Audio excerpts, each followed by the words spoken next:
খেলা নিয়ে কি হয়েছে, আপনাদের কি সমস্যা?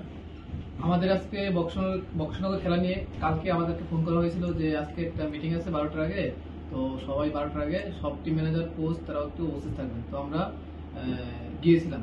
তখন ওইখানে সিদ্ধান্ত হয়েছে যে আগে একটা আমাদের কানে একটা কথা আসছিল যে যারা যেই টিমগুলো হেরে গিয়েছে ওই টিমের কিছু প্লেয়ার নাকি অন্য টিমে খেলতে পারবে, উইন টিমে খেলতে পারবে। তখন আমরা গিয়েছি, তো গিয়ে আমরা এই যে প্লেয়ারগুলো হেরে গিয়েছে, টিমগুলো হেরে গিয়েছে, ওই প্লেয়ারগুলো যাতে না খেলতে পারে এরকম আমরা একটা দাবি রেখেছি। তখন বক্সনগরের যে কমিটি, টিম ম্যানেজমেন্ট এবং মাননীয় এমএলএ সাহেব তাই বলেছেন যে হ্যাঁ আমার রুলসেই চূড়ান্ত হবে, অন্য কোনো রুলস এখানে চলবে না। তখন আমরা বললাম দেখেন স্যার, যদি এরকম হয় তাহলে তো আমরা তো অনেক দূর থেকে এসেছি টিম নিয়ে, তাহলে আমরা কি করব? তখন এমএলএ সাহেব বললো যে দূর থেকে এসছো ঠিক আছে, তোমরা দূর থেকে টিম নিয়ে আসছো তাতে আমরা খুশি না। আমাদের কথা হলো 50 লক্ষ টাকা খরচ করে টিম আমরা এখানে খেলা চালাচ্ছি, তো খেলা সুন্দর হতে হবে। তো এখানে 16টা টিমে 176 জন প্লেয়ার খেলতেছে, তো যেগুলো হেরে গিয়েছে তারা যাতে আবার খেলতে পারে এরকম সুযোগ থাকলেই ভালো হয়। আমার সিদ্ধান্তই চূড়ান্ত সিদ্ধান্ত, এরকম ভাবে বলেছে। এই আপনাদের যেই এখনের যে সমস্যাটা, এই রুলস রেগুলেশন নিয়ে কি আগে কোনো ক্লারিফিকেশন ছিল আপনাদের কাছে? হ্যাঁ, কি ছিল? আগে একটা নোটিফিকেশন বের করেছিল যে এক টিমের প্লেয়ার অন্য টিমে খেলতে পারবে না, ডাইরেক্ট একদম লেখা আছে, উল্লেখ করা আছে কাগজে। তখন আমরা বললাম স্যার আপনি তো এরকম ভাবে রুলস বানিয়েছেন যে এক টিমের প্লেয়ার অন্য টিমে খেলতে পারবে না। তখন আমরা যে ওর চিঠিটা ওকে দেখিয়েছি, তখন চিঠিটাও ছিঁড়ে ফেলে দিয়েছি। কে? আমাদের হ্যাঁ, আমাদের এমএলএ সাহেব চিঠিটা ছিঁড়ে ফেলে দিয়েছে, এটা হবে না। বুঝতে পেরেছি। আপনাদের কি বলতে? আচ্ছা, আমি সিদাই মোহনপুর পিএলসি টিমের ম্যানেজার বলছি।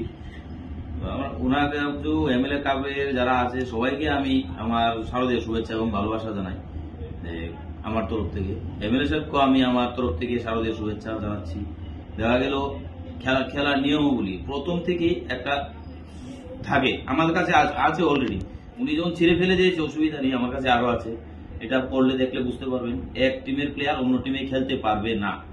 ত্রিপুরা ফুটবল অ্যাসোসিয়েশন দ্বারা খেলা পরিচালিত হবে। তাহলে এমএলএ সাহেব ওইটা পিকচারটা বানিয়েছে, এই পিকচারটা আমি ওনাকে দিয়েছি, উনি ওটা দেখতে বাধ্য না, টান দিয়ে ছিঁড়ে ফেলে দিয়েছে। ও আমাকে বলেছে তুমি মোহনপুরতে এসছো, আমার অসুবিধা নেই, আমার দরকার নেই, তুমি খেললে ভালো, না খেললে গো আউট। আরে এটা তো আমি বুঝতে পারলাম না, আমি মোহনপুরতে আসলাম, তুমি আমাকে বলছো খেললে ভালো, না খেললে গো আউট। আমি তো খেলার জন্য এখানে এসেছি, আমি তো ঝগড়া করতে এসেছি না। উনি বলছে তুমি কেস করে দাও আমার নামে। আরে আমি আপনার সাথে কেস করতে এসেছি, আপনার সাথে ঝগড়া করতে এসেছি? আমি খেলতে এসেছি, মানুষকে আনন্দ দিতে আসছি। তখন এটা তো কোনো রুলসই নেই, যে ত্রিপুরা ফুটবল অ্যাসোসিয়েশনে কোনো রুলস নেই। একটা টিম হেরে গিয়েছে, ওই টিমের প্লেয়ার কোনো টিমে খেলতে পারবে না। এবার উনি বলছে, এমএলএ সাহেব বলছে না এই রুলস হবে না, আমি যেটা বলি এটাই হবে, উনারই রুলস হবে সব। তাহলে ফুটবল গ্রাউন্ডে উনার রুলস হবে, বক্সনগর উনার রুলস হবে, একদম আমি মানি। কিন্তু ফুটবল গ্রাউন্ডে উনার রুলস হবে না। কি করে রুলস হবে ফুটবল গ্রাউন্ডে? ফুটবল খেলা চালাবে ত্রিপুরা ফুটবল অ্যাসোসিয়েশন, রেফারিরা খেলা চালাচ্ছে, ওদের ডিসিশনে খেলা চলবে, তাহলে উনার রুলস কি করে চলবে এখানে? এখন কি চাইছেন? লাস্ট পর্যন্ত তাদের সাথে কথা বলে কি আপনারা কি বুঝতে পেরেছেন এবং কি চাইছেন? এখন আমরা তো এখন খেলাধুলা, যদি আমাদের টিম তো আমরা বলেছি আমরা খেলবো না, যদি এরকম অন্য প্লেয়ারকে খেলবো না, আমাদের নাহলে ক্ষতিপূরণ দিতে হবে। আমরা টিম যত টাকা খরচা হয়েছে আমাদের টিমের ক্ষতিপূরণ দিতে হবে এমএলএ কাপ কমিটি। তো তারা তো আমাদের খেলার প্রথমে শুরুতে বলে দিতে পারতো এই নিয়মাবলীটা আমরা করিনি, এই যে খেলার নিয়মাবলীটা আমরা করিনি,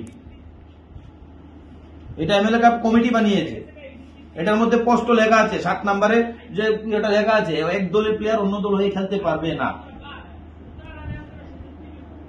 তাহলে আমি এমএলএ কাপের ফুটবল টুর্নামেন্টের কমিটির কাছে অনুরোধ করে বলছি, আজকে আমি মোহনপুর থেকে আসলাম খেলতে, আমরা খেলা প্রেমী, সব জায়গায় খেলে থাকি।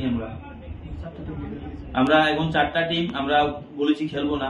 PLC Mohanpur, Motinagar border king, KLC Boxanagar, আর আরেকটা বক্সনগর কি জানি টিম আছে। আমরা 4টা টিম কাগজ লিখে দিয়েছি আমরা খেলবো না। এবং তারা 4টা টিমের ব্যাপারে টুর্নামেন্ট কমিটি কি করবে, কি পদক্ষেপ নেবে, এটা তারা চিন্তা করবে।